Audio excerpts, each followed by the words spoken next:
안녕하세요. 구독자분들께 인사부터 올립니다. 저는 정말 어려운 시절 큰 아픔을 겪고 일어나 잡초 같은 생명력으로 다시 한번 제 인생을 가꾸게 된 40대 여성입니다. 인생이라는 것이 어떻게 흘러갈지 모르는 것이라고 하지만 저 역시 제 인생이 산전수전을 다 겪고 이렇게 흘러가게 될 줄은 꿈에도 몰랐습니다. 여러분, 시작은 미약하나 끝은 창대하리라는 말이 있는 것처럼 제 인생 역시 그렇게 활짝 피어나게 된 것 같아요. 제가 어떤 이야기를 풀어낼지 궁금하시죠?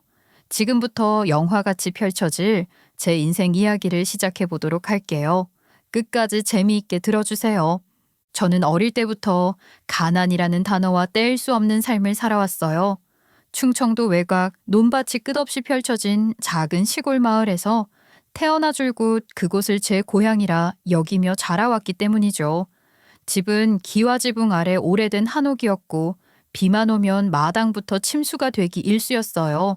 벽에는 곰팡이가 피고 구석마다 눅눅한 공기가 가득했지만 그곳이 저희 세 자매가 함께 잠들고 함께 웃던 가장 포근한 공간이기도 했습니다. 저는 세 자매 중 둘째로 태어났고요. 아버지는 젊은 시절 막노동을 하시다가 허리를 심하게 다쳐 일찌감치 일을 그만두셨어요. 그 뒤로는 온돌 위에 누워 지내는 날이 대부분이었죠. 어머니는 매일 새벽같이 일어나 시장으로 나가 떡을 만들어 파셨어요. 떡 살 돈조차 없는 사람들 앞에서도 환하게 웃으며 한 조각만 사도 맛있어요 하고 말씀하던 어머니의 목소리가 지금도 귀에 선하네요.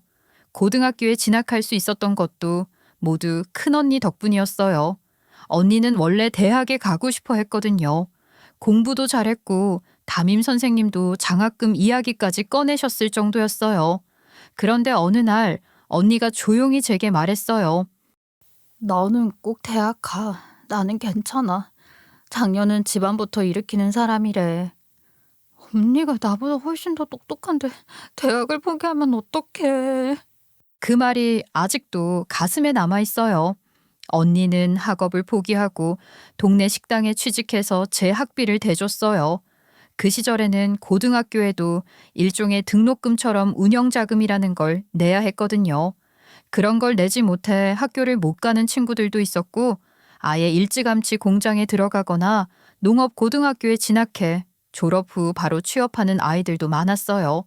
저는 그때까지만 해도 제가 똑똑하다고 생각해 본 적은 없었어요. 머리도 성적도 딱히 특출나지 않았거든요. 그저 조용히 수업 듣고 가끔 친구들과 웃으며 수다 떠는 것이 즐거웠던 평범한 학생이었죠. 집은 항상 조용했어요.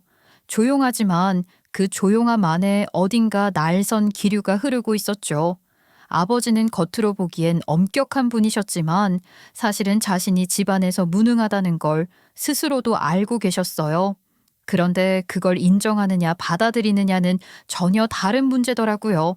우리 아버지는 받아들이지 못했어요. 내가 가장인데 다들 날 우습게 알아보는 거 아니야? 하루는 막내가 설거지를 안 했다고 소리를 지르셨는데 사실 아버지가 화내고 싶었던 대상은 따로 있었던 것 같아요. 본인의 삶 전체가 화나고 분했던 거겠죠. 저는 그런 아버지가 싫었어요. 몸이 불편하신 걸 뭐라 한 게 아니라 자격지심으로 가족에게 상처를 주는 그 말들이 싫었죠. 그래서 일부러 학교에서 야간 자율학습을 신청했어요. 집에 돌아가는 시간을 최대한 늦췄어요. 늦게 집에 가면 괜히 눈치 볼 일도 적고 아버지 잔소리도 피할 수 있었거든요. 하지만 그 사이에 언니랑 막내가 얼마나 고생하고 있었는지는 저는 미처 몰랐어요. 너는 학교에서 공부나 열심히 해. 우리야 뭐 집안일이라도 도와야지. 너는 꼭 대학 가야 해? 언니는 항상 웃으며 말했지만 손끝은 늘 갈라져 있었고 떡 반죽을 하느라 거칠어진 손바닥에선 늘 떡가루 냄새가 났어요. 막내도 어려서부터 언니를 따라다니며 살림을 배워야 했고요. 그래서 가끔은 죄책감이 밀려왔어요. 내가 학교에 있는 동안 내 가족은 얼마나 더 많은 걸 감내해야 할까 하는 생각 때문에요. 그런 생각이 들면서도 도망치듯 학교로 향하는 제 뒷모습을 누가 본다면 모순이라고 느꼈을지도 몰라요. 저는 공부를 아주 잘하는 학생은 아니었어요. 학교 성적표를 보면 늘 중간쯤, 그러니까 눈에 띄지도 그렇다고 아주 뒤처지지도 않는 그런 아이였죠. 하지만 딱 하나 제가 자신 있게 말할 수 있는 재능이 있었어요. 바로 손재주였죠. 중학생 때부터였어요. 동네 이모들이 저를 보면 손을 내밀며 말하곤 했어요. 윤정이 너 이 손으로 사람 살리겠다. 네일 아트 한번 해줘봐. 그 말이 농담 반 진담 반인 걸 알면서도 저는 그럴 때마다 기분이 좋아서 연습 삼아 이모들 손톱을 다듬고 색칠을 해드렸어요. 그럴 때마다 다들 감탄했죠. 저는 그게 재미있었고 동네 이모들이 모여있는 미용실에서 시간을 보내며 거기서 손톱 정리도 해보고 고데기도 만져보고 했어요. 그러다가 고등학교 3학년 때는 주말마다 동네 미용실에 보조로 나갔습니다. 처음엔 빗자루질만 했지만 어느새 손님 머리를 감기고 말리는 것쯤은 자연스럽게 익혀버렸어요. 딱히 누가 가르쳐주지 않았는데도 손이 먼저 움직이더라고요. 그러다 보니 원장님이 칭찬을 아끼지 않으셨어요. 윤정이 너 손이 참 야무지다. 다음엔 드라이도 한번 해보자. 고등학교를 졸업한 뒤 저는 대학이 아닌 미용학원을 선택했습니다. 등록할 땐 솔직히 조금 떨리기도 했어요. 그래도 제 마음은 단단했어요. 낮에는 프랜차이즈 미용실에서 보조로 일하고 밤에는 자격증 수업을 들었죠. 하루에 14시간씩 움직였지만 이상하게도 지치지 않았어요. 오히려 제가 살아있다는 느낌이 들었달까요. 내가 돈을 벌게 되면 엄마 허리 좀 펴게 해드려야지. 제게 제 하나뿐인 꿈이었어요. 제가 미용을 하겠다고 처음 말했을 때 언니는 아무 말 없이 고개를 끄덕이더니 조용히 울었어요. 언니야, 왜 울어? 내가 미용하는 게 싫어? 언니가 말을 했던 대로 대학에 갔어 했는데 내가 하고 싶은 걸 찾아서 그래? 근데 언니야, 나 미용이 정말 하고 싶어. 아니야, 하고 싶은 게 있으면 그걸 하는 게 맞지. 그냥 언니는 네가 고생하지 않았으면 해서 그랬어. 사무실에서 앉아서 일을 하는 게 그런 게 편하고 좋으니까. 너는 손도 예쁜데. 그땐 언니가 왜 우는지 몰랐어요. 하지만 시간이 지나고 제가 돈을 벌기 위해 아침 일찍 일어나 밤늦게 돌아오는 날들이 이어지면서 그제야 언니의 마음을 알 것 같았어요. 공장에서 기계 앞에 서서 서서히 몸이 망가지는 걸 알아도 꾹 참으며 저를 뒷바라지하던 언니. 그 언니는 자신이 겪었던 고생을 저만큼은 하지 않기를 바랐던 거예요. 그럼에도 불구하고 저는 미용일이 정말 즐거웠어요. 사람 머리를 자르고 말리는 일, 그 모든 순간이 너무 재미있었습니다. 아니, 윤정 씨는 어린 나이에 어쩜 이렇게 손이 야무지고 그래? 웃는 것도 예쁘고 손님들한테 잘하기도 하고. 남자친구는 있어? 하루 종일 미용실에서 일을 하는데 무슨 남자친구가 있겠어요? 없어요. 그래? 내가 윤정 씨가 너무 마음에 들어서 그러는데 혹시 우리 조카 한번 만나볼래? 애가 성격도 좋고 성실해. 지금은 일 때문에 잠시 이 동네에 내려와 있는데 어때? 그 단골 손님이 바로 제 전남편의 고모님이셨어요. 처음엔 웃으며 넘겼지만 그분은 몇 번이나 제게 조카 이야기를 꺼내셨어요.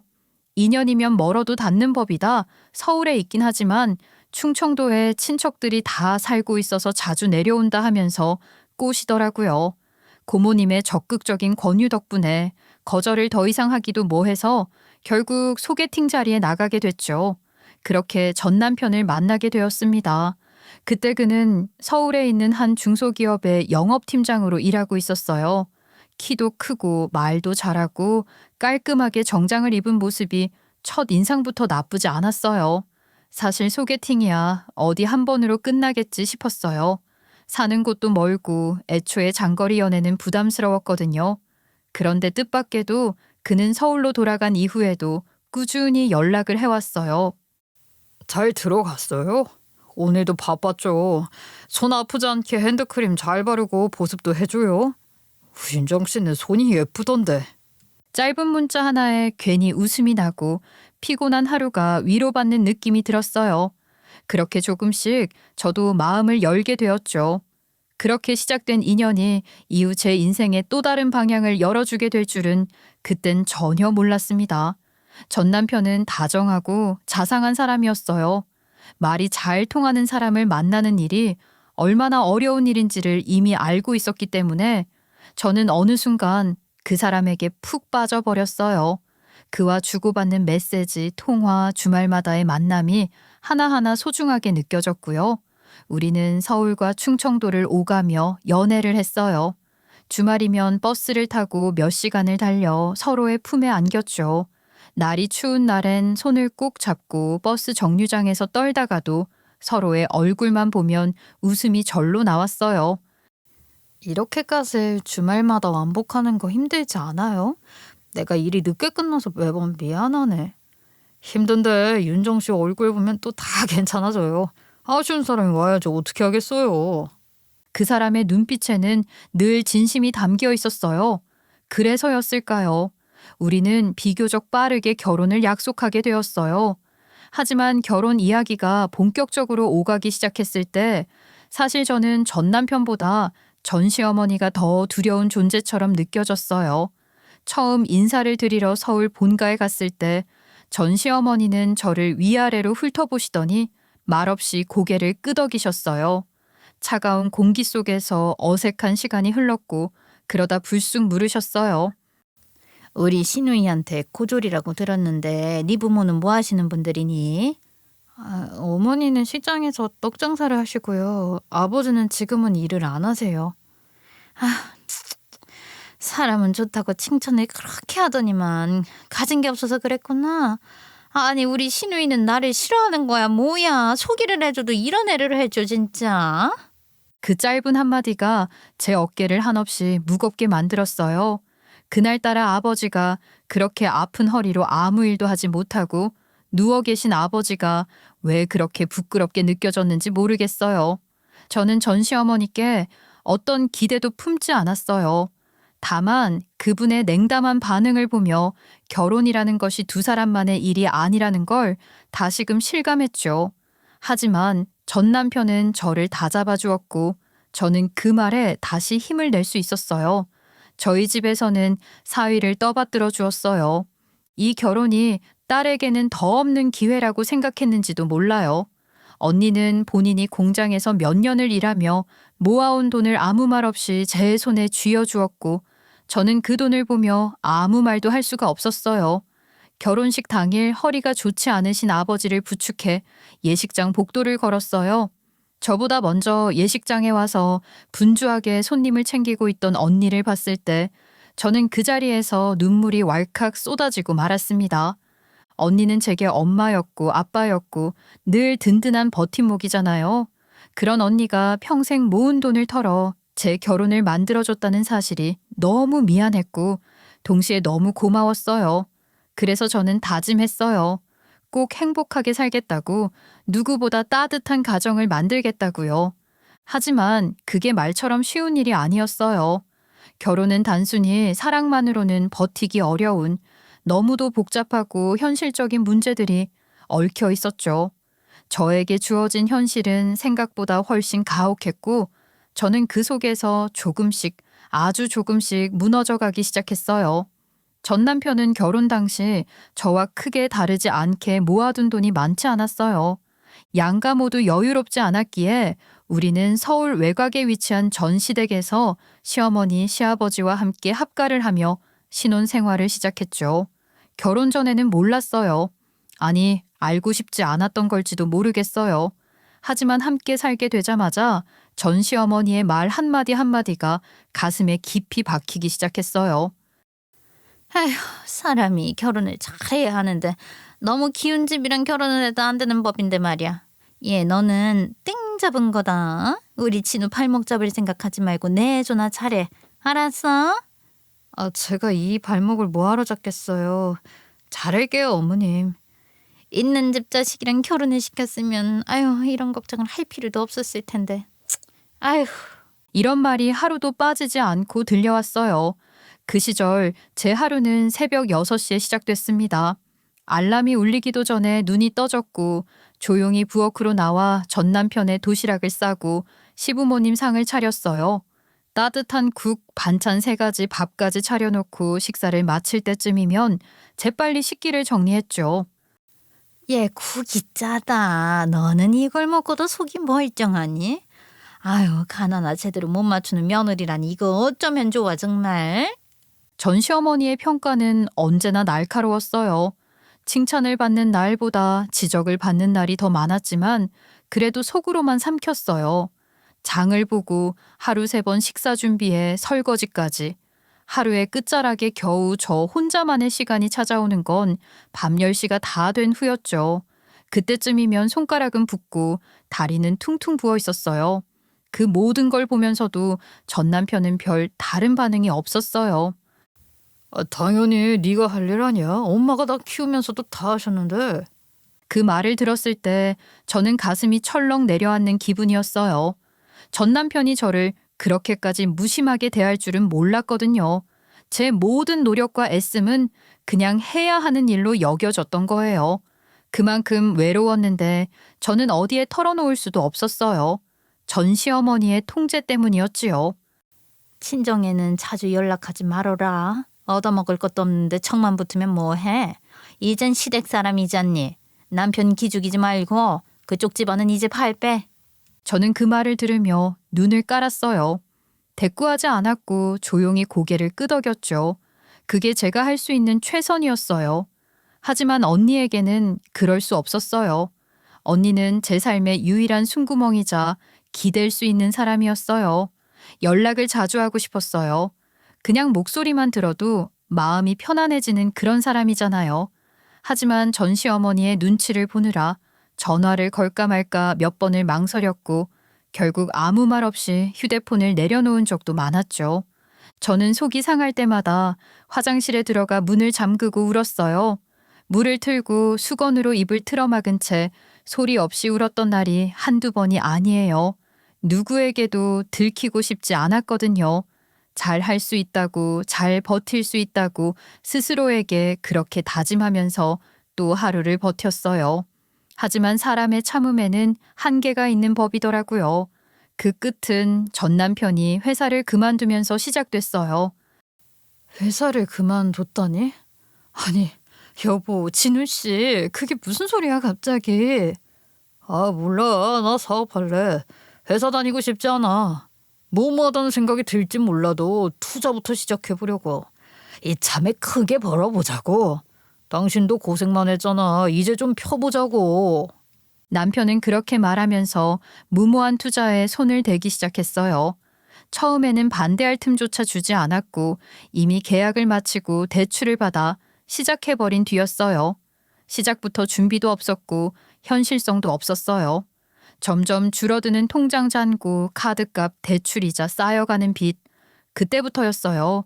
제 인생이 정말 지옥 같아졌던 건 아무리 버티고 참아도 무너지는 건 한순간이더라고요. 결혼 후에 제 삶은 생각했던 것보다 훨씬 조용했고 동시에 훨씬 더 숨 막혔어요. 전 시댁은 서울 외곽에 자리한 오래된 다세대 주택이었고 전 남편의 방은 그 중에서도 2층 맨 끝방이었어요. 신혼부부라고 해서 따로 분리된 공간이 주어진 것도 아니었고 문을 열면 좁은 복도 건너편엔 시어머니와 시아버지의 방이 있었죠. 새 신부로서의 설렘이나 배려는 없었어요. 문을 열고 나가면 곧바로 전 시어머니의 눈길이 닿았고 부엌에서 냉장고 문을 여는 소리에도 누군가가 귀 기울이고 있다는 걸 매번 느껴야 했어요.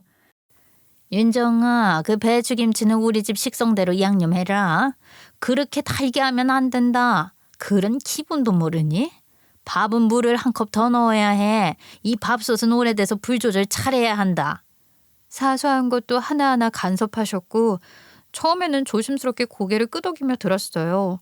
근데 점점 그 선이 확장되더라고요. 너는 애 낳고도 계속 일할 생각이니? 우리 집은 며느리 일 시키는 집 아니야. 겉으로는 일 시키지 않는다는 말처럼 들렸지만 그 말의 의미는 너무도 분명했어요. 밖에서 일은 하지 말고 집안일은 당연히 제가 하라는 뜻이었죠. 결혼 전에 전 남편은 저에게 분명히 결혼을 하고 나서도 미용 기술을 살려야 한다고, 나중에는 제 이름으로 된 가게도 내주고 싶다고 말을 했었어요. 그 말이 달콤한 위로가 됐었고, 이 사람이 저를 정말로 사랑해주는 거라고 생각했었어요. 제 손으로 땀을 흘려 쌓은 기술을 이해해주고 지지해주는 사람이라고 믿었으니까요.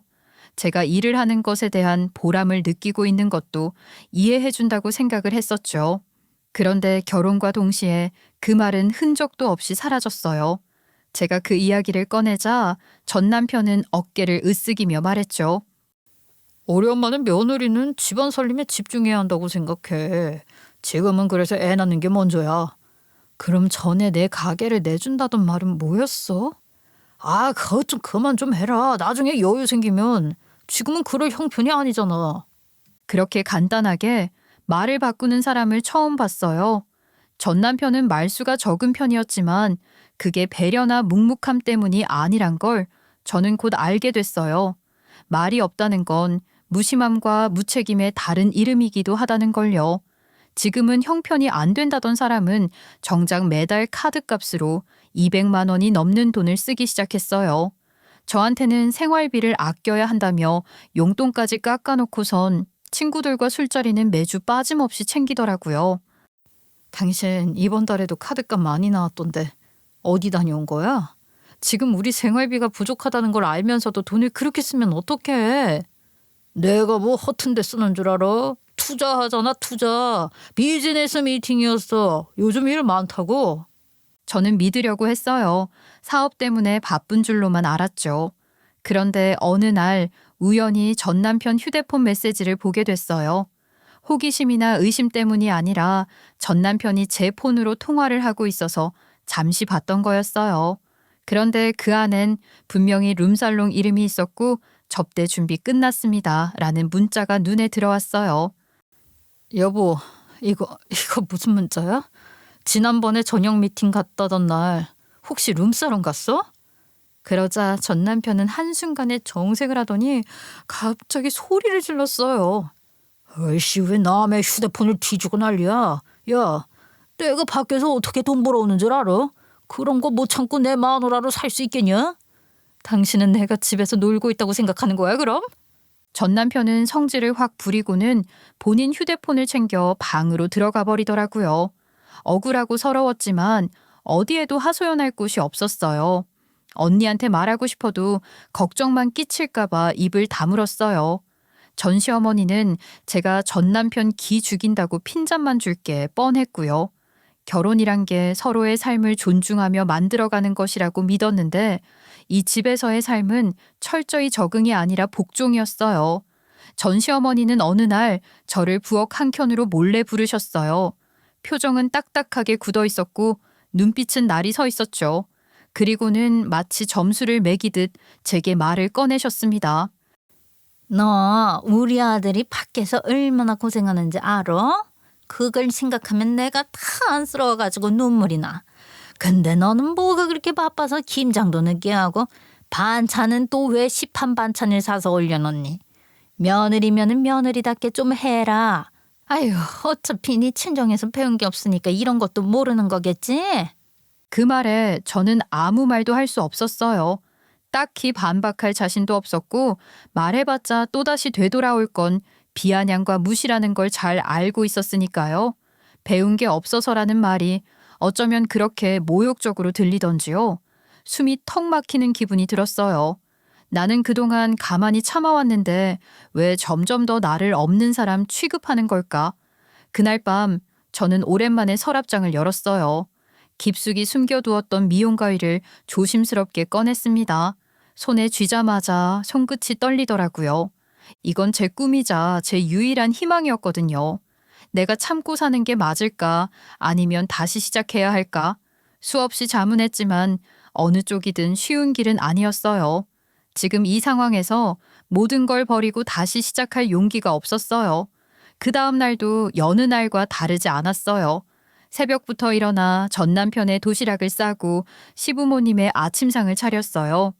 전날 밤에도 전 남편은 술에 잔뜩 취해 늦게 들어왔고 옷에서는 역한 술 냄새가 진동했죠.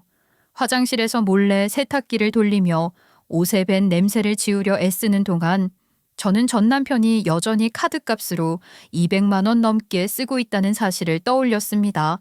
그런데 제 통장엔 고작 3천 원이 남아 있었어요. 여보, 나 지금 통장에 3천 원밖에 없어. 생활비 좀 더 줄 수 있어? 그런 것도 하나 똑바로 관리를 못하냐? 어떻게 통장을 바닥까지 비우냐? 그럼 내가 무슨 수로 다 메꿔? 그 말에 저는 억울해서 가슴이 터질 것 같았어요. 하루 세끼 밥 차리고 빨래하고 청소하고 전기세 아끼려고 세탁도 야간에 돌리고 그렇게 아등바등 살았는데 이게 다 제가 탓받을 일이었나요? 말을 삼키고 돌아서던 그때 남편의 휴대폰에서 문자가 하나 도착했어요. 화면에 미리 보기가 떴고 저는 원치 않게 그걸 보게 됐어요. 당신이 사준 목걸이 하고 나갈게요. 오늘도 보자마자 뽀뽀부터 해줘요. 하트. 순간 심장이 철렁 내려앉았어요. 손끝이 얼어붙은 것처럼 움직이지 않았고 머릿속은 하얘졌죠. 미리 보기에 뜬 방금 그건 뭐야? 여보, 이 문자 누구야? 왜 남의 휴대폰을 훔쳐보고 그래? 너 병이냐? 왜 사생을 하나 제대로 지켜주질 못하냐? 당신은 내 폰 볼 자격도 없어. 사생활이라고? 지금 그게 바람 피우는 게 사생활이야? 그럼 나는 내가 이 집에서 하루 종일 죽도록 일하는 건 뭐야? 나도 사람이야. 나도 숨 좀 쉬고 싶다고. 전 남편은 본인에게는 잘못이 없다고 했어요. 뻔뻔하죠? 자기가 눈을 돌리게 된 것에는 제 탓도 있다는 겁니다. 바람을 피운 새끼들은 하나같이 비슷한 변명을 하더라고요. 저는요, 전 남편에게 배신감을 느껴서 울지 않았어요. 제 처지가 너무나도 화딱지가 나서 눈물을 흘렸어요. 아등바등 어떻게든 전 남편에게 전시댁 식구들에게 예쁨을 받고 싶어서 노력했던 지난 날이 너무 바보 같아서 눈물이 나더라고요. 방에 틀어막혀서 모든 것에 손을 놓고 울고 있는데 그날 저녁 저는 또 한 번 인생이 뒤흔들리는 기분을 느끼게 하는 충격적인 소식을 듣게 됐습니다. 우리 언니가 암이라는 겁니다. 상태가 너무 안 좋아서 오늘 내일 한다는 이야기까지 들었어요. 저는 정말 여태까지 제가 겪은 슬픔들과는 비교가 안 될 정도로 정말 제가 지지하고 있는 땅이 뒤흔들린다는 느낌이 들 정도로 온 세상이 무너지는 것 같았습니다. 언니가 암이라니. 언니, 왜 지금까지 말을 안 했어? 왜 병원은 안 간 거야? 왜? 나야 뭐 공장에서 일하면서 몸이 많이 망가져 있었잖아. 늘 그랬던 것처럼 아픈 줄로 알았지. 그냥 조금 피곤하구나 하고 말았는데 암일 줄 알았겠니? 언니, 병원에서는 뭐라는데 고칠 수 있대? 나을 수 있대? 전이도 돼서 모르겠대. 언니 지금은 좀 괜찮아. 병원 와서 약 먹고 치료도 받고 하니까 나아지는 것 같아. 얘 너무 걱정하지 마. 언니는 끝까지 제 걱정뿐이었어요. 바보 같은 년 언니가 아픈 줄도 모르고 이 집안에서 사는 게 힘들다고 신경 한번 써주지 못했던 지난 날이 너무나도 후회가 됐죠. 언니는 제게 엄마였고 아빠였고 친구였어요. 그런 언니가 아프다는 사실을 저는 전 남편 카드값이나 눈치 보기에 바빠 알지 못했어요. 그 순간부터 제 안에서 무언가가 조금씩 부서지기 시작했어요. 참는 것, 숨기는 것, 희생하는 게 더는 정답이 아니라는 걸 이제야 알게 되었어요. 전 남편의 바람이고 뭐고 그 순간 저에게 중요한 건 언니의 병세였어요. 언니가 암이라니 그 말 한마디에 정신이 멍해졌고 눈앞이 흐려졌습니다. 제가 멍하게 있다 보니 실수도 잦아졌던 것 같아요. 냄비에 찌개를 태우기도 하고 밥물도 제대로 맞추지 못하고 그랬죠. 아니, 너 요즘 왜 이렇게 정신이 나갔니? 반찬도 맨날 태우고 밥도 서리고 도대체 뭐 하자는 거야? 어머님, 우리 언니가 암이에요. 많이 안 좋대요. 그래서 정신이 좀 없었어요. 저 친정에 좀 다녀와야 할 것 같아요. 뭐라고? 아니 어디를 가? 이게 미쳤나? 네 집이 여긴데 어딜 간다는 거야? 시어머니께서는 당연히 안 된다고 했죠. 그래서 저는 전 남편에게 말을 해서 며칠간 충청도에 다녀오겠다고 말을 했어요. 아무리 그래도 이 인간도 사람인데 우리 언니가 암이라는데 시어머니를 설득해서 보내줄 거라고 생각했죠. 우리 언니가 저 결혼할 때 가진 돈 다 보태주었었잖아요. 그래서 충청도에 며칠 좀 다녀올게. 한 일주일 정도 갔다 올게. 언니 옆에서 시간도 보내고 병간호도 하고 싶어. 일주일? 그러면 밥은? 밥이라니? 지금 그게 나한테 할 말이야? 당신은 지금 우리 언니가 아프다는데 밥이 먼저야? 너 충청도 간다고 해서 혹시 친정에 돈이라도 쥐어주고 오려는 심산이면 아예 가지를 마라. 솔직히 네가 이 집에 시집 오고 한 게 뭐가 있냐? 아니야, 아까 내가 가지 말라고 했는데 기어코 가겠다는 거냐? 아이고 내 속이야.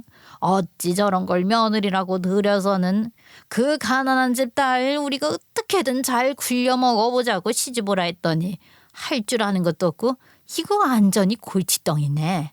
너 친정에 돈 줄 생각하지 마.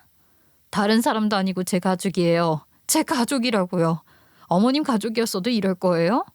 어디서 이게 파락파락 말 대답이야. 출가 외인이라는 말도 몰라. 결혼하면은 친정은 더 이상 가족이 아니다.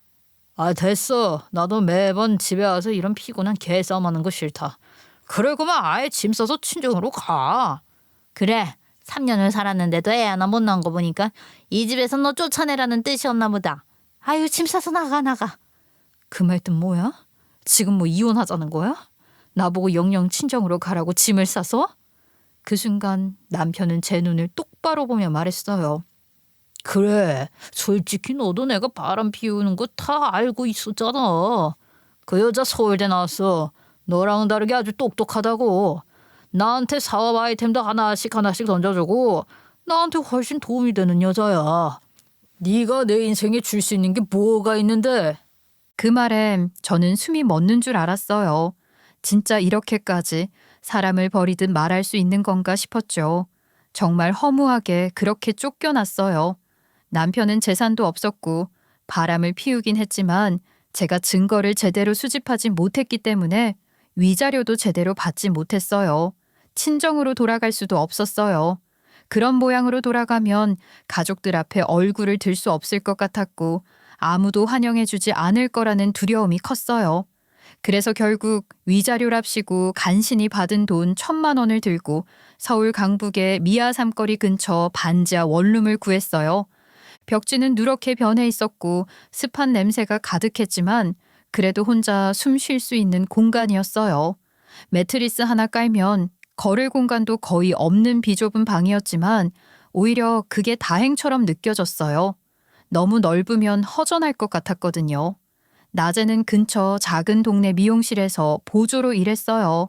샴푸하고 수건 개고 청소하며 하루를 보냈죠. 그리고 밤이 되면 인근 아파트 단지 앞 벤치에 작은 접이식 의자를 놓고 노인분들 커트를 해드렸어요. 할머니, 커트 해드릴까요? 5,000원이에요. 손에 익은 가위질을 하며 그분들과 도란도란 이야기를 나누는 시간이 그나마 위로였어요. 아가씨 손이 야무지네. 어디서 일해? 근처 미용실이요. 밤에는 여기서도 조금 해요. 그래, 참 착하게 생겼다. 힘들어도 이겨내. 아가씨는 잘 될 거야. 그 말 한마디에 저는 또 하루를 견딜 수 있었어요. 온몸이 쑤시고 손끝은 갈라졌지만 그래도 저는 그곳에서 아주 작게나마 다시 숨을 쉬기 시작했어요. 그렇게 하루하루를 버티던 저에게 아주 작지만 분명한 기회가 찾아왔어요. 당시 일하던 미용실의 원장님께 조심스럽게 제안을 드렸어요. 원장님, 혹시 미용실 한쪽 공간 잠깐만 쓸 수 있을까요? 제가 눈썹 문신을 좀 해보려고요. 그거 괜찮대. 요즘 워낙 눈썹 문신 시술을 하는 거 가지고 이런저런 말이 많잖아. 의료인만 할 수 있는 시술이니 뭐냐면서 말이야. 그래도 수료증 같은 것도 받을 수 있던데요. 요즘은 병원에서도 이 눈썹 문신 시술을 따로 한대요. 강남의 피부과 같은 곳에서요. 암암리에 다들 하나 봐요. 혹시나도 윤정 씨한테 무슨 일이라도 생길까 봐 그랬지. 그게 괜찮다고 하더라고요. 그런데 원장님이 싫으시면 안 할게요. 아니야. 그런 게 아니라 암암리에 다들 한다며. 윤정 씨 손이 야무지고 성실하니까는 잘할 수 있을 거야. 강남 피부과에서도 하는 시술을 하는데 우리 미용실이라고 안 되겠어? 눈썹 문신은 요즘 뜨고 있다던데 잘 되면 좋지. 대신에 깨끗하게 쓰고 그 손님들 불편하게 조심하자. 정말 감사합니다, 원장님. 절대로 민폐 끼치지 않게 할게요. 그날부터 저는 미용실 한쪽 구석에 작게 천을 둘러 공간을 만들고 조심스레 눈썹 문신 시술을 시작했어요. 사실 처음엔 긴장도 많이 됐어요. 가위질을 손에서 놓은 지 오래였고 미용은 기술이라는 게 한순간에 확 돌아오지 않는다는 걸 잘 알고 있었어요. 다시 커트부터 시작하려면 자신이 없기도 했고요. 그러던 중 우연히 눈썹 문신이 아직 대중화되지 않은 블루오션이라는 걸 알게 됐어요. 무엇보다 자격증도 비교적 빠르게 취득할 수 있었고 기존의 미용 경험이 있는 저로서는 도전할 만한 분야라는 확신이 들었죠. 저는 곧장 퇴근 후 학원을 다니며 자격증을 준비했고 주말엔 모의 시술을 연습하면서 하루하루를 쪼개어 살았어요. 그렇게 조금씩 아주 천천히 고객이 늘기 시작했어요. 처음엔 지인 소개 미용실 단골의 추천으로 시작됐고 시간이 지나자 입소문이 돌기 시작했죠. 그 말들이 쌓이고 또 쌓여서 저는 어느새 샵인샵의 주인이 되어 있었어요. 별거 아닌 작은 공간이었지만 거기엔 제 열정과 노력이 빼곡히 담겨 있었죠. 그렇게 10년이 지났습니다. 물론 쉬운 길은 아니었어요. 고비도 많았고 경제적으로 버거운 순간도 많았죠. 하지만 저는 단 한 번도 포기하지 않았어요. 울고 나서는 바로 수건으로 얼굴을 닦고 내일 고객을 위한 펜을 다시 들었습니다. 그리고 그렇게 10년을 정직하게 묵묵히 치열하게 살아낸 어느 날 정말 생각지도 못한 장소에서 정말 상상도 못한 사람을 다시 만나게 됐습니다. 바로 그 지옥 같던 시절 저를 사지로 내몰았던 전 시어머니였어요. 그것도 강남의 한 유명 피부과에서 말이죠. 저는 그날 간단한 상담을 위해 병원에 들렀어요. 대기실에서 문을 보고 있던 찰나 낯익은 실루엣의 여자가 들어오는 걸 봤어요. 얼굴은 스카프로 덮여 있었지만 어딘가 익숙했습니다. 처음엔 못 알아봤죠. 그런데 그 여자가 제 얼굴을 빤히 보더니 먼저 말을 걸었어요. 어머나 세상에 너 윤정이니? 그 목소리, 그 눈빛. 순간 전 몸이 얼어붙었어요. 아니, 어머님? 어머님이세요? 그 순간 눈앞이 핑 돌았어요. 그 사람은 저를 위아래로 훑더니 거만한 표정으로 말을 뱉었죠. 아니 네가 여긴 왜 와? 강남 피부과엔 웬일이야? 돈도 없는 거지년이 병원비는 있냐? 무슨 꼴에 강남 피부과야? 대기실이 살짝 술렁였어요. 그 말투, 그 어조 여전했죠. 저는 무슨 대답을 해야 하나 생각하며 입을 열까 말까 망설이고 있었어요. 그때였습니다. 옆에서 우리 병원 실장님이 다가오더니 밝게 인사를 했어요. 병원장 사모님 어서 오세요. 지금 원장님이 기다리고 계시거든요. 원장실로 가시면 돼요.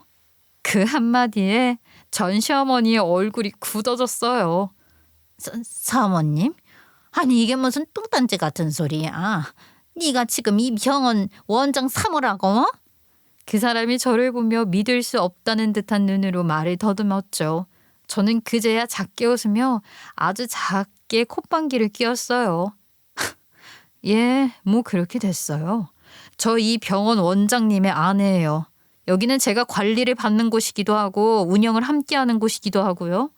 순간 그분의 얼굴에서 피가 싹 가셨어요.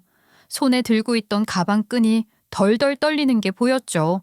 그렇게 우연히, 그렇게 극적으로 저는 그 사람 앞에서 너무도 당당하게 다시 마주하게 되었어요.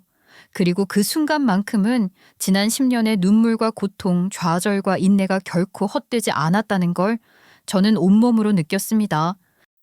내가 살다 별소리를 다 듣는다. 애도 못 가지고 멍청하게 굴던 네가 이 병원 원장 사모가 됐다는 소리를 나한테 믿으라는 거야? 현실을 부정하고 싶으신 거겠죠? 10년이면 강산도 변하는 세월인데 저라고 변하지 않을 이유가 있겠어요? 그 말을 듣고도 한동안 말을 잇지 못하더니 아무리 생각해도 믿지 못하겠다는 듯이 이게 도대체 어떻게 된 일이냐며 물으셨어요. 병원 대기실은 적막했지만 제 마음속에서는 그간의 세월이 주마등처럼 스쳐 지나가고 있었죠. 그 모든 시작은 미용실 구석 한켠에서 시작됐습니다. 한 뼘도 안 되는 작은 공간에 천을 둘러 만든 나만의 자리. 미용실 원장님의 허락을 얻어 조심스럽게 눈썹 문신 시술을 시작했을 때의 이야기로 돌아가야 합니다. 제 시술이 기가 막히다고 소문이 났고 하루에 한 명, 이틀에 한 명, 그렇게 서서히 손님이 늘어나기 시작했죠. 그러던 어느 날, 지금도 잊지 못할 그날, 나이가 지긋한 60 후반쯤으로 보이는 한 여성분이 저를 찾아오셨어요. 얼굴은 붓고 피부는 예민해 보였지만 눈매는 또렷했고 발걸음에는 절박함이 묻어 있었어요. 아가씨가 그 눈썹 문신 잘한다는 그 아가씨예요? 아니 내 눈썹 좀 봐. 이거 복구할 수 있어요? 어머, 시술이 좀 잘못된 것 같네요. 그런데 보니까 색소를 조금만 빼면 될 것 같고 이거 제가 복구할 수 있을 것 같은데요? 아우 다행이다. 친구 따라서 눈썹 문신 잘한다는 강남 피부과에서 눈썹 문신을 했는데 정말 이렇게 엉망이 됐어요. 이걸로는 어디도 못 나가겠어요. 나 좀 살려줘요. 순간 저는 마음이 철렁 내려앉았어요. 얼마나 답답했으면 직접 찾아오셨을까. 저는 평소보다 1시간 넘게 정성을 들였어요. 붓기를 최소화하면서도 자연스럽게 기존의 형태를 살려 리디자인했죠. 시술이 끝난 뒤 거울을 들여다보던 그분의 눈가에 희미하게 미소가 번졌어요. 아이고 세상에 젊은 양반 손이 아주 야무지네. 나 솔직히 기대 안 했는데 이 정도면 강남에서도 통하겠어. 왜 여기서 이러고 있어요? 아유 제가 무슨 강남이에요. 거기는 또 샵 내려면 비싸잖아요. 제가 그 정도로 여유가 있진 않아서요. 그렇게 말한 그분은 저에게 자신의 정체를 밝혔습니다. 사실 나 강남 도산대로에 있는 피부과 원장이야. 우리 병원에도 눈썹 시술 같은 거 오픈하려고 생각 중이었거든. 근데 아무 사람한테는 못 맡기잖아. 그런데 오늘 보니까 그쪽 손이 진짜 괜찮네. 어떻게 우리 병원으로 와보지 않겠어? 저는 솔직히 반신반의했어요. 그동안 좋은 말만 해놓고 연락조차 없는 사람도 많았으니까요. 하지만 혹했어요. 누구나 그런 제안을 받으면 가슴이 두근거리지 않겠어요? 다음 날 주소를 받아 찾아간 그 병원은 정말 대형급 피부과였어요. 진짜였어요. 정말 그분은 원장이셨고 상담실에는 예약 대기가 빼곡히 적힌 수첩이 있었어요. 저에게 정식으로 샵 오픈에 대한 협의를 시작했고 한 달 뒤 저는 피부과 5층 시술실에 제 이름을 걸고 입주하게 됐어요. 최고급 장비를 들여왔고 윤정 실장이라는 명패를 문 앞에 걸었죠. 실장님 오늘 VIP 예약 3건 있어요. 다 단골이에요. 예, 정성껏 준비할게요. VIP 분들이시면 전부 기업 사모님들이시죠? 실장님이 시술 잘한다고 소문이 나서 이제는 뒤에서 막 몰래 예약을 해달라고 요구를 하신다니까요. 대단하세요 정말. 제게 시술을 받기 위해 예약창을 기다리는 고객들도 생겼고 디자인을 예술처럼 뽑는다는 소문이 퍼지면서 예약창이 열리자마자 1초 만에 마감되는 일도 있었어요. 그렇게 저는 하루하루 살아났고 이름도 생겼고 사람들도 제 손을 기억해주기 시작했어요. 그러던 중 한 환자분께 예상치 못한 상황이 발생했어요. 실장님 눈썹이 갑자기 따끔거리는데요. 뭔가 이상한데요? 눈가 주변이 붉게 부어오르고 있었어요. 저는 놀라서 곧바로 원장님께 연락을 드렸죠. 선생님, 지금 고객분께서 알레르기 반응이 있으신 것 같아요. 즉시 봐주실 수 있을까요? 몇 분 뒤 피부과에서 일을 하시는 원장 선생님들 중에 남자 원장님이 직접 내려오셔서 응급처치를 해주셨어요. 다행히 크게 번지기 전이었고 고객님도 진정이 되었어요. 고객님께 미리 색소 성분에 대한 안내 드리셨죠? 네, 알레르기 유무 여쭤봤는데 괜찮다고 하셨어요. 그날 이후 저는 한층 더 조심하게 됐어요. 시술 동의서도 보다 꼼꼼히 작성하고 상담 시간을 충분히 들였어요. 그렇게 저는 단순히 눈썹을 하는 사람이 아니라 고객의 얼굴을 책임지는 전문가가 되어갔어요. 그리고 그 피부과에서 일만 열심히 한 것이 아니라 사랑도 키워나가게 됐죠. 저를 처음 스카웃 해주신 병원장님, 김미숙 원장님으로 대형 피부과를 만든 대표 원장님이셨고 그 밑으로 5명의 피부과 전문의 원장 선생님들이 계셨어요. 제 고객님의 알레르기를 봐주신 것은 정현 원장님이셨는데 그분은 저와 비슷한 또래였습니다. 외모도 깔끔했고 실력은 두말할 것도 없었죠. 처음 병원에 갔을 때부터 워낙 단정하고 냉철한 인상이었기에 그분이 사적인 대화를 나눌 사람이란 생각은 전혀 들지 않았어요. 그런데 알고 보니 그분은 결혼을 했다가 얼마 전에 이혼을 하신 분이었고 슬아의 자녀도 1명 두고 계셨더라고요. 직원들 사이에서도 요즘 마음이 많이 지쳐 있는 것 같다는 얘기가 종종 오갔어요. 그 무렵 병원에 입점하게 된 저로서는 원장님께 감사한 마음이 컸어요. 제 일을 나서서 도와주시기도 하고 그랬으니까요. 어느 날엔 작은 간식을 사서 정현 원장님 책상 위에 살짝 올려두고 퇴근했어요. 별거 아닌데도 다음 날 원장님이 직접 다가오셔서 말씀하셨어요. 아유, 어제 간식 잘 받았어요. 덕분에 야근할 때 당 떨어지는 거 막았네요. 아, 그거요?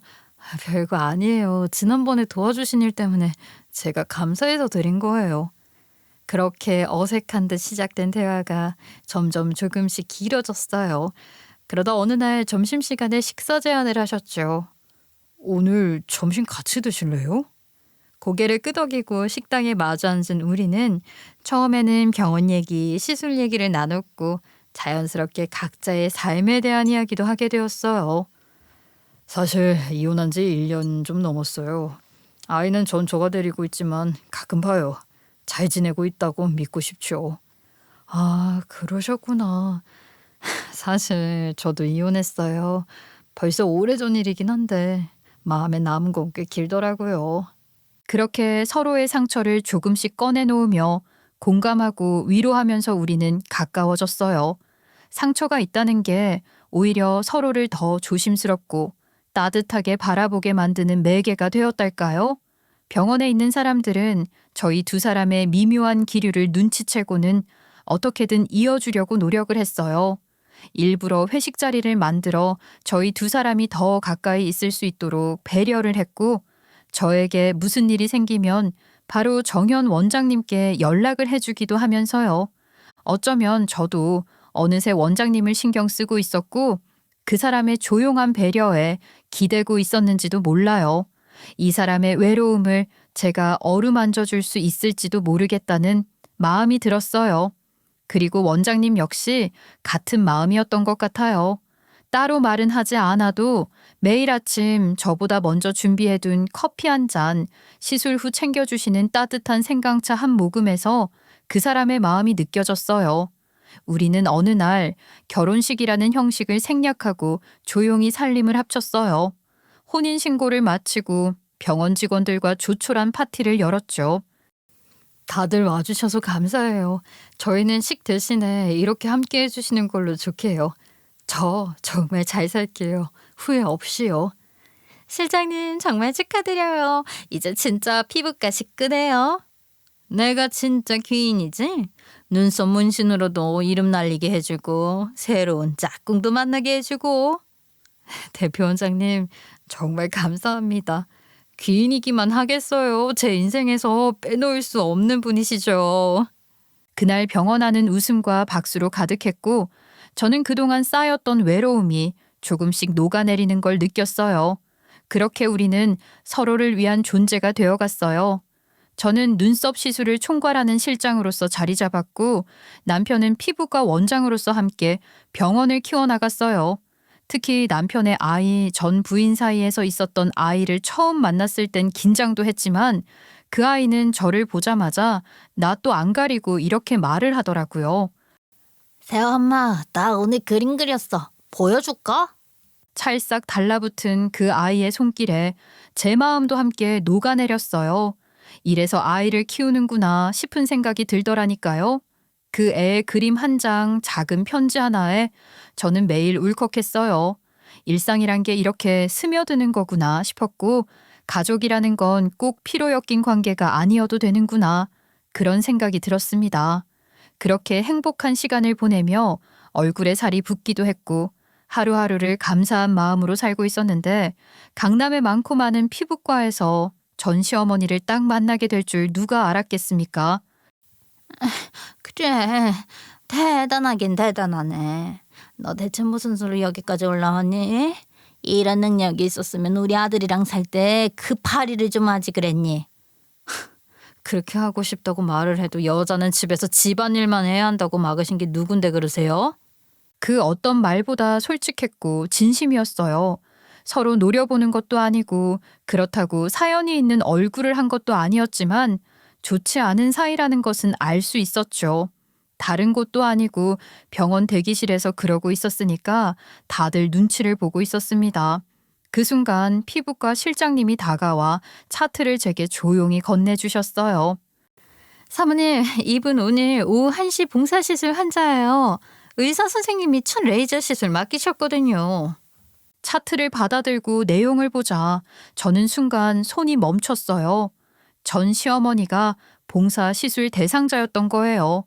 우리 병원에서 진행하는 봉사 시술은 경제적으로 어렵거나 치료가 시급하지만 비용이 부담되는 분들을 선정해서 무상으로 피부 치료를 제공하는 시스템이었어요. 단 시술 전후 사진은 병원의 홍보 자료로 활용될 수 있다는 조건 하에요. 그날은 피부 화상 회복 후 첫 번째 레이저 치료가 계획된 날이었어요. 그 환자가 바로 전 시어머니였던 거죠. 믿기지 않았어요. 그토록 잘난 체 하던 그분이 봉사 대상자로 접수되어 있었다니요. 그런데도 시어머니는 제 앞에서 한치의 머뭇거림도 없이 이런 말을 꺼내셨습니다. 허세였죠. 아니, 강남에 병원이 하나 새로 들어왔다길래 한번 와봤지. 근데 시설이 이게 뭐니? 나는 얼마 전까지만 해도 집도 2채 있었던 사람이에요. 아이고, 이런 데는 처음이네. 차트만 봐도 답이 딱 나오는데 그런 허세를 부리니까 간호사들도 아무 소리 하지 않고 제 눈치를 보더라고요. 분위기가 좀 이상하자 전 시어머니는 계속해서 입을 나불거렸습니다. 예, 너만 잘 나가는 줄 아니? 우리 진우도 요즘 사업 접고 새로 시작하려고 해. 요즘 다들 어렵잖니. 나는 뭐 남 밑에서 일해본 적 없는 사람이니까. 이 레이저 치료도 아는 사람 통해서 신청한 거야. 돈 없어서는 아니고 인맥이지. 인맥. 말도 안 되는 자존심, 상황을 다 아는 제가 들었을 땐 참 씁쓸했습니다. 아니, 너 무슨 말이라도 좀 해봐라. 너 지금 뭐 원장 싸무라고 내 앞에서 나를 깔보기라도 하는 게야? 여기선 소란 일으키지 마세요. 그때는 저를 쫓아내셨지만 저는 그걸로 무너지지 않았어요. 제 2손으로 다시 일어났고 지금은 남편이랑 함께 이 병원 운영하면서 누구보다 잘 지내고 있으니까요. 여기 병원에 먹칠하는 일은 하고 싶지 않아요. 뭐라고? 먹칠? 참내, 누가 누구한테 한 소리를? 네가 우리 진우한테 똥물 끼얹은 걸 생각하면은. 제가 똥물을 끼얹어요? 제 인생을 누구보다 망가뜨린 사람들에게서 그딴 말 듣고 싶지 않네요. 봉사치료 대상자라고 여기 떡하니 적혀 있는데. 봉사치료 이야기를 하자 전 시어머니의 입이 조개처럼 꽉 다물어졌습니다. 몸이 살짝 떨리는 게 보였고 표정은 굳어져 있었어요. 봉사치료인 것이 들켜서 쥐구멍에라도 숨고 싶어 하는 것 같았죠. 사람이 얼마나 바보 같습니까? 제가 조금만 알아봐도 어떤 치료를 받으러 온 건지 알 수 있는데 그런 거짓말로 잘난 체를 하다니요. 피부과 실장님이 진료실로 안내를 하자 쪽팔림 때문인 건지 얼굴이 벌겋게 달아오른 전 시어머니는 진료실로 발걸음을 옮기더라고요. 부들부들 떨더니만 갑자기 저에게 버럭 소리를 지르셨어요. 내가 공짜로 시술을 받는다고 해서 못 사는 게 아닌데 왜 그런 눈으로 나를 봐? 너한텐 동정받고 싶지 않아? 저는 동정한 적 없는데요.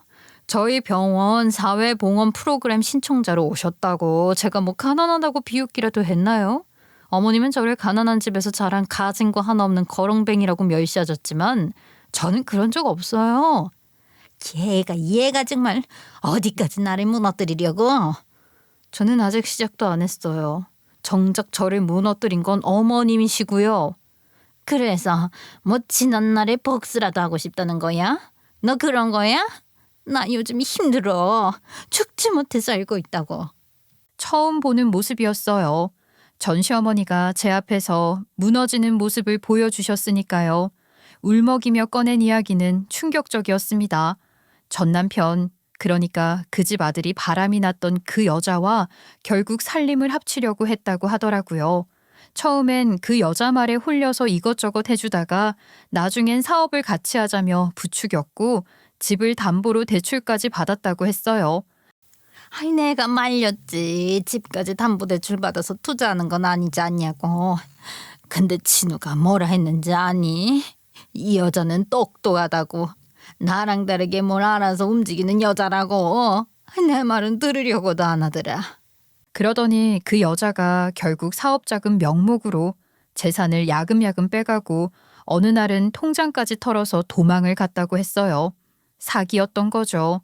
그 여자를 찾겠다고 아들이 발을 동동 구르고 경찰에 신고하고 찾아다니고 그러던 중에 그놈이 미쳤던 겁니다. 결국 집에 불을 질렀다고 하는 게 아니겠습니까? 모든 재산을 잃고 더 이상 살 수 있는 힘이 없다면서 그런 미친 짓을 한 것이었습니다. 그 불로 전 남편은 전신 화상을 입고 사망했고 시어머니는 자다가 깨어 도망치긴 했지만 얼굴에 큰 화상을 입었다고 하시는 겁니다.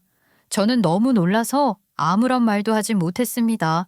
어떻게 이런 일이 있을 수가 있나요? 그 뒤로 모든 재산을 태워버렸으니 내가 어디에 갈 수 있겠어. 정부에서 연결해준 시설에 있다가 이런 프로그램 있다고 추천받아서 치료받으러 온 게 다. 정말 상상조차 하지 못할 충격적인 일이네요. 너도 내가 불쌍하지 않냐? 윤정아, 네가 잘 지낸다니까 참 다행이구나. 그래도 우리가 한때는 가족이었는데 말이다. 내가 좀 사람답게 살 수 있게 지원을 좀 해줄 순 없니? 한 번만 부탁이다. 지원이라뇨. 지금 저한테 뻔뻔하게 무슨 소리를 하시는 거예요? 너도 사람 아니냐? 나 같은 사람한테 동정심 정도는 가질 수 있는 거 아니냐? 나도 먹고 살 수 있게 지원 좀 해줘라. 내가 더 괴롭혔던 거 사과하마. 미안하다. 눈물까지 주룩주룩 흘리면서 제 손을 잡고 미안하다고 잘못했다고 사람답게 살 수 있게 해달라고 무릎까지 꿇고 애원을 하는데 가슴 한쪽이 아릿한 것이 용서를 해주고 싶다는 생각보다는 이 인간들이 이런 꼴을 당해서 정말 벌 받은 거다 하는 못된 생각이 들어서 양심의 가책을 느끼는 것 같았습니다. 이 인간들의 그런 사고를 기대했던 건 아니었지만 어쩌면 저에게 무릎을 꿇고 용서를 바라는 모습 자체는 기대하고 있었던 것일지도 모르겠어요. 저한테 짐 싸들고 나가라고 했던 날 기억하세요? 그날 어머님이 저한테 던진 건 캐리어 하나였죠. 돈 한 푼 쥐어주지 않고 나가라고 하셨잖아요. 아유, 내가 그거는 잘못했다고 하지 않니? 제발 나 좀 도와줘라. 그래도 힘들다는 사람에게 그 정도까지 하고 싶진 않아요. 대신 택시비는 드릴게요. 윤정아, 너 이제 사모님이라며? 이런 대형 피부과 원장 사모면 한 달에 몇 천은 벌 거 아니냐? 나 한 달에 200만 원만 주면 된다. 그거면 나도 사람답게 살 수 있어. 미쳤어요? 저도 세상에 버려졌을 때 그 돈이 그렇게 필요했지만 아무도 저에게 주지 않았어요. 그러니까 그쪽도 스스로 잘 헤쳐나가시라고요. 고졸에 아무것도 가진 거 없다고 무식하던 년한테 빌빌거리면서 붙어 살 생각하지 마시고요. 인과응보라고 생각합니다. 그 말에 전 시어머니는 더 이상 저에게 아무런 말도 하지 못했습니다. 간호사들이 울고 있는 전 시모를 치료실로 안내했고 그 자리에 있던 사람들 모두 저에게 아무런 위로도 건네지 않았어요. 그 모습을 보며 저도 등을 돌렸습니다. 걸음을 옮기는데 제 발걸음이 그렇게 가볍게 느껴졌던 적이 있었을까 싶더라고요. 뭔가 속이 시원한 복수라고 하기엔 애매했지만 그들이 무시하던 저는 더 이상 이 세상에 없었으니까요. 누구를 밟고 일어선 게 아니라 스스로 걸어 올라온 삶이었기에 더 당당할 수 있었어요. 그 뒤로도 전 시어머니는 몇 차례 더 병원에 들르셨어요. 치료가 끝날 때까지 몇 번은 더 봤죠. 하지만 제게 먼저 말을 걸진 않으셨어요. 그렇게 자연스럽게 서로를 지나쳤고 저는 그걸로 충분했어요. 저는 여전히 잘 살고 있어요. 제가 선택한 삶에서 제가 키워낸 손끝의 힘으로 누군가의 자존감을 다시 그려주는 사람이 되었고 따뜻한 집에서 사랑하는 사람과 함께 하루를 마주하고 있어요. 그리고 그 무엇보다도 이제는 저 자신이 부끄럽지 않은 사람으로 살고 있습니다. 여러분들이 지금 숨을 쉬기 힘들 정도의 위기에 빠져 있다면 제 이야기를 기억해 주세요. 최악은 항상 최고의 결과물에 도달할 수 있다는 것을 말입니다. 그럼 저는 이만 사연을 마치겠습니다. 감사합니다.